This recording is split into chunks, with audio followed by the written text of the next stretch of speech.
Imagine two apartments on the same street, with nearly identical rent. Yet behind each door lies a completely different reality 10 years later. The first apartment belongs to someone earning an impressive $95,000 a year. Step inside, and it feels like a museum of consumption. The 5-inch TV has already been replaced by the latest 8K OLED display. The $4,000 leather sofa is worn, surrounded by designer shopping bags just brought home on a swipe of a credit card. But the space feels suffocating. Its owner sits at a desk, staring blankly at a screen, face drained. After 10 years, they are deeply trapped in the rat race. To maintain an image for others, they carry the weight of private school tuition, luxury vacations for social media check-ins, and endless monthly payments. They never dare to take a day off. Every morning begins with anxiety, fear of layoffs, fear of a downturn, fear of not being able to pay the bills. They are 2 paychecks away from collapse. After a decade, freedom has become more unattainable than any luxury they own. The second apartment belongs to someone earning a more modest $52,000 a year. After 10 years, the space remains simple, minimal, yet quietly refined. It reflects someone in control of their life. The sofa is basic but comfortable. The TV is modest. The kitchen is alive with home-cooked meals instead of expensive takeout. But the real difference sits on the coffee table. A portfolio report. For 10 years, they consistently invested 20% of their income. That discipline has compounded into a substantial sum. This person checks their accounts with calm confidence. They are no longer dependent on holding onto a job at all costs. If they choose to walk away tomorrow, explore a new path, or spend more time with family, they can. With years of expenses covered and investments generating income, they have stepped out of the rat race. For them, wealth is not about labels on clothing. It is the power to say no to what they do not want. After 10 years, one person becomes a prisoner of their high income, while the other uses a lower income to buy lasting freedom. The journey from $10,000 to financial escape is a battle of discipline and systems. You do not have to fight it alone. Subscribe and turn on notifications to build your own army of money, 1 week at a time. Do not just work for money. Start making money work for you. There is a harsh truth. The second person's path to freedom did not begin at zero. It began at a milestone that 90% of people stumble at the moment they reach it. A milestone that looks like a reward, but is actually a hidden trap. The first $10,000. The illusion of stability. Let me be direct about something no school teaches and no bank wants you to fully understand. $10,000 is not the finish line. It is the most dangerous point in your financial journey. Why is it dangerous? Because $10,000, around 250 million VND, is just enough to create a powerful illusion. The illusion of safety. The moment your account hits 5 figures, your brain quietly switches modes. You feel like you've made it past the struggle. You start looking around and thinking, I'm doing better than most people. But the reality is far more fragile. According to the 2024 survey of household economics and decision-making conducted by the Federal Reserve, only 55% of adults have enough savings to cover 3 months of expenses if they lose their job. That means nearly half the population is living on the edge. So when someone reaches $10,000 and feels like a king, remember this: 45% of people wouldn't last 3 months. You are not standing on solid ground. You are standing on melting ice. In today's world of rising inflation and soaring medical costs, your $10,000 is nothing more than a thin cushion. One serious illness, one round of layoffs, or one major accident can wipe it out in weeks. Ironically, the moment you reach $10,000, you become a prime target in the eyes of the financial system. When you have nothing, no one notices you. But once you hit that first $10K, somewhere in a distant office, an algorithm flags you. It does not see a disciplined individual. It sees a fish finally big enough to catch. Suddenly, the offers begin. Insurance calls, credit card promotions, signature, platinum, lounge access, 5% cashback. Spending limits 10 times your actual savings. The bank is not celebrating your progress. It is sensing your borrowing potential. It wants to convert your savings into interest flowing back to them. But the most dangerous enemy is not the bank. It is the chemical shift happening in your own brain. As your money increases, so does your baseline for satisfaction. You start feeling embarrassed using a cracked phone or wearing old shoes. That $10,000 quietly unlocks a hidden force: ego. And that is where the silent collapse begins. Ego is only the surface. There is a deeper, more puzzling question, one that even mathematicians find intriguing. Why is it exponentially harder to hold on to $10,000 than it was to save your first $1,000? Because an invisible friction begins to work against you. It slowly drains your account without leaving obvious traces. Lifestyle creep hides a second cost that most people never see: ownership. Every upgrade you make does not just cost money. It rents space in your life. It consumes your attention. It demands maintenance, upgrades, and mental energy. You do not just own your possessions. Over time, they begin to own you. Look closely at luxury vacations and expensive designer items. In reality, they are often nothing more than short bursts of dopamine used to mask the emptiness of an overloaded life. You spend thousands of dollars on a trip just to collect a few check-in photos. But the moment you return, you are pulled back into an even harsher grind to make up for what you spent. It becomes a toxic loop. You drain your mental health to earn money, then use that same money to buy temporary relief for an already exhausted mind.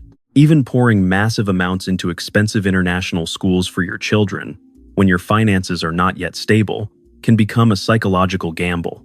You convince yourself it is securing their future. But what children truly need is not a luxurious environment built on shaky finances. They need a parent who is calm, present, and not crushed under the weight of debt. If your apartment costs around $30 to $50 per square meter per year, then the items collecting dust around you are quietly costing you thousands in hidden rent. You are not just buying things. You are paying to store them, maintain them, and sacrifice your living space for them. These uninvited guests slowly push you away from freedom, turning your life into an expensive storage unit instead of a place to truly live. The friction of silent upgrades. There is a puzzling question that few people can clearly explain. Why does $10,000 disappear faster than $1,000? Mathematically, the larger amount should last longer. But behavioral psychology shows the opposite. When you only have $1,000, you operate with sharp awareness. You calculate every expense at the grocery store. You check your balance multiple times before making a purchase. That fear acts as your most loyal bodyguard. But when your balance reaches $10,000, that bodyguard starts to fall asleep. You begin to relax your rules. The real danger is not in buying a car or a luxury handbag. Large purchases often shock you into regret. The real threat is lifestyle creep. This is a subtle kind of friction. It erodes your wealth the way water slowly wears down stone. You start upgrading small things. Instant coffee becomes a daily Starbucks habit. Motorbike rides become grab car trips because it's a bit hot. Home-cooked meals turn into expensive meal prep subscriptions. You tell yourself, I work hard, I deserve this. But that little bit is the virus.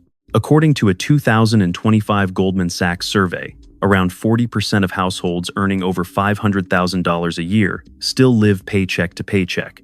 If $500,000 can vanish under the pressure of lifestyle, then your $10,000 is, in truth, just a grain of sand. So the real question is simple. Do you want to own things, or do you want to own your life? That choice is made in the smallest daily decisions. If this perspective helps you see a different path, one with less material weight but more freedom, consider subscribing. Together, we can redefine what it truly means to be wealthy. Data from the Bureau of Labor Statistics reveals a harsh reality. Personal savings rates have dropped sharply after the pandemic, falling from around 32% to below 5% by 2024. As income rises, people do not choose freedom. They choose artificial comfort. According to the Federal Reserve Bank of New York, total U.S. credit card debt reached a record $1.277 trillion in Q4 of 2025, up 66% from Q1 of 2021 and the highest level since tracking began in 1999. This is proof that the rat race is not just a metaphor. It is a real debt prison, now at historic levels. Now imagine your $10,000 as an engine. To keep it running, you need fuel. But lifestyle creep quietly pokes tiny holes in the fuel tank. There is no explosion, no dramatic collapse, just a slow, steady drain. Each month, you open your banking app and see the same number. Or worse, it slips. From $10,000 to $9,000, $500, then $9,000. You reassure yourself, it's fine, I'll make it back next month. But the truth is, you are being systemized to spend everything you create. You are becoming the perfect component in a consumer economy, working hard to buy things you do not need, to impress people you do not even like. And yet, lifestyle creep is still not the most dangerous enemy, because even if you live like a minimalist, the financial system still has ways to turn your $10,000 into its opportunity. You may think you own your money. In reality, you may just be an unpaid employee working for your bank. Shield or bait? To escape this trap, you need to completely change how you see money. Do not view $10,000 as a treasure to spend. See it as a survival buffer, a steel shield standing between you and life's harshest shocks. The world does not operate according to your plans. Cars break down, companies restructure, loved ones get sick. These are not random risks. They are inevitable variables of life. The question is not if they happen, but when they happen, what do you have? According to Bankrate in 2026, only 47% of Americans can cover a $1,000 emergency expense. Meanwhile, 29% have no savings at all. Without a $10,000 buffer, you fall into financial panic. Federal Reserve Shed data also shows that 30% of U.S. adults cannot cover 3 months of expenses by any means, even with borrowing or selling assets. That is the definition of modern-day servitude. At that point, your $10,000 is no longer just money. It is a part own. Without reserves, people are forced into their worst decisions. They turn to predatory loans with crushing interest rates. They tolerate toxic jobs because they cannot afford to walk away. They sell valuable assets at a loss just to survive. Your first $10,000 is not meant to buy admiration. It is meant to buy composure in the face of chaos. If you spend it on a luxury watch just to earn a few likes on Instagram, you are destroying your own shield in exchange for validation from people who will not even remember your name tomorrow. But here is the painful truth that billionaires rarely spell out. If you leave your $10,000 sitting in a regular savings account, you are essentially doing charity for the bank. Look at the numbers. Data from the Consumer Financial Protection Bureau shows that while banks pay you a negligible 0.1% to 0.5% interest on savings, they turn around and lend that same money through credit cards at an average rate of 25.2% APR. The system generates around $160 billion a year in interest from credit card users. You may think you are the lender because you have money in the bank. In reality, you are the cheap source of capital that fuels their high-interest machine. You are standing still while inflation quietly erodes the purchasing power of your $10,000 every single day. To truly build wealth, you must transform that $10,000 from bait into a disciplined army. But building the army is only the first step. Commanding it and turning $10K into $100K is an entirely different game. There is an invisible line that, if you never cross it, your army will remain weak recruits forever. The secret lies in a concept that Wall Street often makes unnecessarily complex, so people give up before they begin. Momentum. Why $10K to $100K is a different game? There is an invisible divide in financial thinking that splits the world in two. From $0 to $10,000 is a battle of willpower. You fight urges, resist spending, and save relentlessly. It is raw and difficult. Your greatest enemy is your own instinct. But beyond $10,000, the rules change. This becomes a battle of systems. If from $0 to $10K you work for money, then from $10K to $100K, money must begin working for you. People who build lasting wealth do not see money as something to exchange for consumption. They see each dollar as a worker. Your $10,000 is not just money.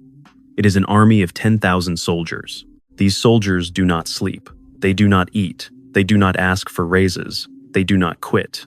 Compound interest is the reward they bring back to you every day. Look at the historical performance of the S&P 500. With an average annual return of about 3%, $10,000 invested at age 20 can grow to roughly $73,000 by age 65 without any additional effort. This is the quiet force of financial momentum. The difference between someone with $10,000 and someone with $100,000 is rarely that the second person works 10 times harder. It is that they command a larger, more disciplined army. And this is the true cost of impulsive decisions. When you withdraw $1,000 from your savings at age 25 to buy the latest iPhone, you are not just losing $1,000. You are permanently firing one of your most elite financial soldiers. That $1,000, if left on the investment battlefield, could have grown into $45,000 by the time you retire.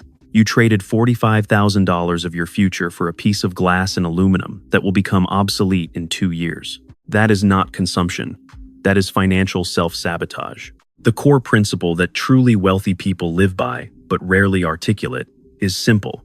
Money creates more money to buy back your freedom. When your army becomes large enough, it generates a stream of income that gives you power. The power to walk away from any negotiation. The power to say no to toxic bosses. The power to live life on your own terms without constantly checking price tags. Your first $10,000 is the seed of that freedom. Do not consume the seed. Learn to plant it. If you protect that seed long enough, something remarkable happens. One morning, you wake up and realize the world has shifted. Money is no longer just numbers. It has become something that works, something that moves. That is the moment every self-made millionaire remembers. The inflection point. When money starts making money, there is a moment no one warns you about. It is not when you earn your first paycheck. It is not when you become debt-free. It is not when you buy your first home. It is a normal morning. You open your banking app and notice your balance has increased while you were asleep. Not because you worked more, not because someone sent you money, but because your money was working and it just brought home a paycheck. That is the inflection point. And it begins with the very $10,000 we have been talking about. Most people think compound interest is just a dry concept from a textbook, but it is often attributed, in popular lore, to Albert Einstein as the eighth wonder of the world. And at $10,000, for the first time in your life, that wonder starts to take shape. Look at the real numbers. Based on historical S&P 500 data from 1970 to 2016, the market delivered an average annual return of about 10.3%, including reinvested dividends. It sounds ordinary, but let that number run long enough, and it begins to look like magic. No additional contributions. No extra effort. Now let time do what effort cannot. Year 35, $25,937. Year 45, $67,275. Year 55, $170, $4,494. Year 65, $450, $2,590, $3. Same person, same starting amount, only one difference. Whether you touched the money or left it alone. Now here is the part that truly surprises people. Over those 40 years, the original $10,000 grows by $442,593. Of that, only about $90,000 comes from regular returns. The remaining $350,000 plus comes from compounding. Money generating money, and then that money generating even more. This is why the inflection point does not feel dramatic at first. It is quiet, slow, almost discouraging in the early years. But somewhere after the 2-0-year mark, the curve begins to bend sharply. Growth accelerates beyond anything you could realistically save through effort alone. This is why time matters more than amount.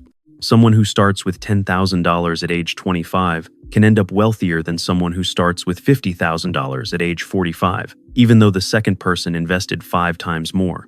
Because the first person owns something no one can buy back. Time on the curve. Now think again about that iPhone. When you pull out $1,000 at age 25, you are not just losing $1,000. You are cutting off a branch from a growing tree. That branch, if left untouched, would have grown dozens more over the next 40 years. You are trading $45,000 of your future for a device that becomes outdated in 2. Before you ever reach the inflection point, you need to understand what wealth truly means. Real wealth is not measured by how much you own. It is measured by optionality. Your first $10,000 is not just money. It is a pardon. It gives you the power to say no. No to a toxic boss. No to a job that drains your health. No to meaningless status games. When you choose not to buy a new iPhone or designer clothes, you are not becoming poorer. You are making a trade. You exchange a physical object for 3 to 6 months of total freedom. Every dollar you save becomes a brick in a wall that protects your freedom of choice. And no luxury item can rebuild that wall once it collapses under pressure. This is what the inflection point actually looks like in real life. Phase 1. Accumulation. $0 to $10,000. This is the phase of willpower. Every dollar saved requires conscious effort. Nothing is automatic. nothing is invisible. It is the hardest phase, and where most people quit. Phase 2. Protection. $10,000 to $30,000. This is the phase of discipline. Your money starts working, but only in small amounts. Enough to notice, not enough to feel. The danger here is subtle. Because growth is still slow, the temptation to reward yourself becomes strongest. This is where many people break the system they just built. If you hold the line, something begins to shift quietly beneath the surface. The engine is warming up. This is the most tempting phase, because you feel like you are doing everything right, yet the rewards have not fully arrived. Phase 3. Breakthrough. Above $50,000. This is where something unusual begins to happen. Each month, your money grows by more than it did the month before, not because you worked harder, but because your base has become large enough to generate its own momentum. This is when money truly starts working faster than you. The problem is, most people never reach phase 3, not because they lack income, but because they repeatedly break phase 2. And why do they break it? For the exact reasons we have been discussing all along.